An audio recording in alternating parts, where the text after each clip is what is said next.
Persis 1 tahun sesudah bala tentara Jepang di bawah pimpinan Mayor Jenderal Hitoshi Imamura mendarat di Eretan Wetan, Teluk Banten, dan menumbangkan kekuasaan kolonial Belanda di Nusantara, pemerintah fasis Jepang mengeluarkan berbagai peraturan untuk melanggengkan kekuasaannya.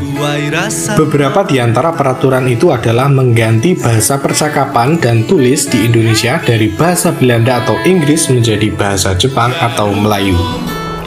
Sebagai turunan dari kebijakan penggusuran bahasa kolonialis lama itu, penguasa Jepang juga memutuskan mengganti semua nama yang berbau Belanda atau Eropa dengan nama Jepang atau Melayu. Toko, perusahaan, produk kebutuhan hidup sehari-hari, bioskop, sampai jalan harus diganti namanya dengan nama-nama Jepang dan Melayu.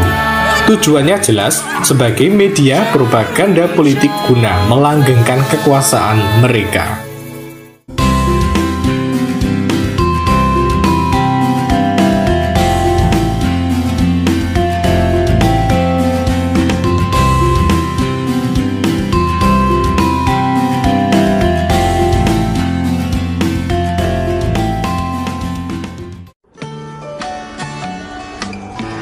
Sepanjang jalan kenangan. Salah satu perusahaan dan produk-produk usaha yang terkena dampak ini adalah perusahaan dan produk rokok. Seperti apakah peta besar politik rokok di zaman pendudukan Jepang?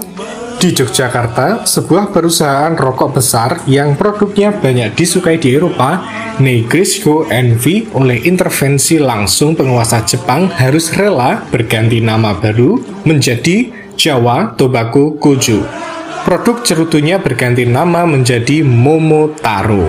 Perusahaan ini juga memproduksi 2 jenis sigaret yang di masa pendudukan Jepang sangat terkenal, yaitu Koa dan Mizuho. Selain diproduksi oleh pabrik rokok di Jogja, merek Koa juga diproduksi oleh perusahaan rokok Faroka di Malang. Sementara merek Mizuho diproduksi oleh pabrik Da Frost di Cirebon. Di zaman Belanda, merek Koa ini dikenal dengan sebutan maskot, sementara Mizuho dikenal dengan merek Da Frost.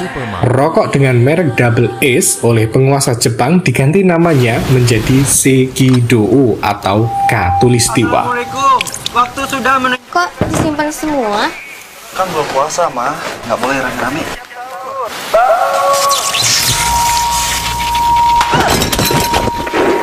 Untuk memuluskan penggusuran merek-merek berbau Belanda atau Eropa dengan merek yang lebih ke Jepang-Jepangan atau berbau Melayu, penguasa Jepang lewat produsen-produsen rokoknya sampai menyelenggarakan sayembara penciptaan nama merek atas produk rokok mereka.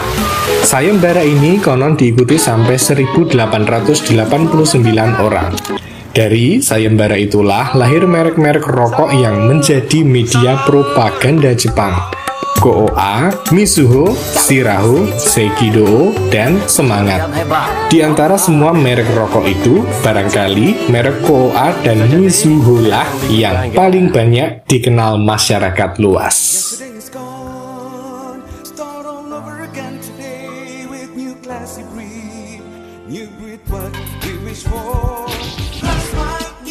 Terhitung sejak 1 Maret 1943, penguasa Jepang berhasil meluncurkan produk rokok itu dan melancarkan propaganda politik yang halus lewat rokok pada penduduk Hindia Belanda. Semua toko yang menjual rokok harus menyediakan berbagai merek rokok yang telah direstui oleh penguasa fasis Jepang. Guna meluluskan rencana propaganda lewat rokok itu pula, pemerintah kolonial Jepang mengeluarkan sebuah peraturan aneh di masa itu. Toko-toko harus buka di hari Minggu untuk melayani pegawai negeri dan orang-orang yang hanya punya waktu luang di hari itu. Sebelumnya, di zaman Belanda, toko-toko biasanya mengambil libur di hari Minggu. Produk propaganda berupa rokok menghasilkan produk propaganda turunan lainnya. Entah siapa yang mengarangnya, dalam ingatan Suparto Brata, anak-anak Surabaya menciptakan ungkapan penyemangat bagi mereka dalam bahasa Jawa untuk melawan musuh. Siro semangato musuho tak koaplok, atau kalian semua semangatlah karena musuh sekalipun akan kupukul. Kalimat dalam bahasa Jawa itu adalah penggabungan dari beberapa merek rokok pada masa itu. Siraho, Semangat, Minsuho, dan KOA.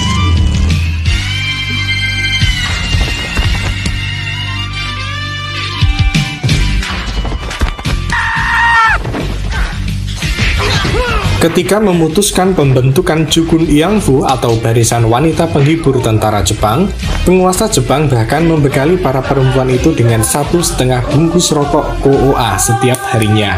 Begitulah, para perempuan yang telah ditipu oleh penguasa Jepang dengan iming-iming pekerjaan yang enak itu, setiap harinya harus menghabiskan 1,5 bungkus rokok KOA untuk menghibur serdadu Jepang saat mereka tak berada di medan laga.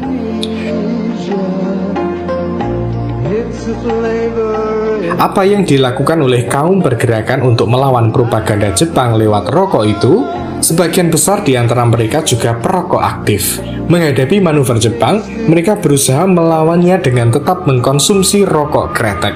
Para penduduk dan orang-orang yang anti-fasisme Jepang melawan propaganda tersebut dengan menghisap rokok kretek cap tempel, klobot, dan rokok kretek tingwe yang merupakan industri rumah tangga di daerah-daerah seperti Cirebon, Kudus, Malang, Kediri, dan Yogyakarta.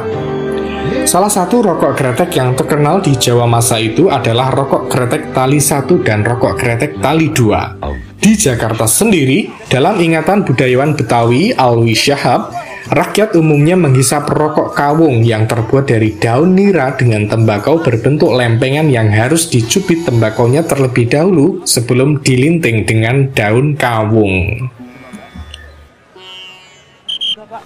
Sebagaimana anak-anak Surabaya menciptakan ungkapan penyemangat dalam menghadapi musuh dari merek-merek rokok itu, orang-orang yang tak menyukai kekuasaan fasis Jepang juga menciptakan lagu-lagu yang menunjukkan ketidaksukaan mereka pada penguasa. Di Yogyakarta dan sekitarnya, misalnya beredar lagu Senggaan dalam bahasa Jawa unik. Kalau diikuti liriknya merupakan perbandingan antara produk rokok dari pabrik besar dan produk rokok rumah tangga, seperti berikut.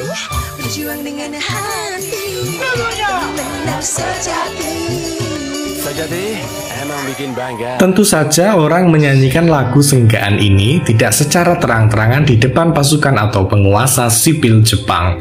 Namun lagu Senggaan itu beredar luas di masyarakat sebagai sebuah ekspresi ketidaksukaan sebagian besar penduduk Indonesia atas kekuasaan Jepang yang ingin mengatur hidup mereka hampir dalam segala hal.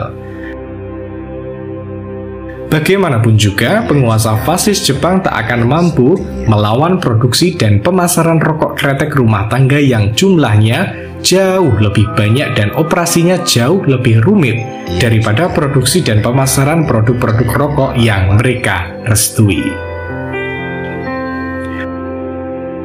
Kalau pemerintah sekarang ingin belajar dari masa lalu, mereka tak akan mengulangi kebodohan yang dilakukan oleh rezim Jepang di masa lalu. Kalau saja.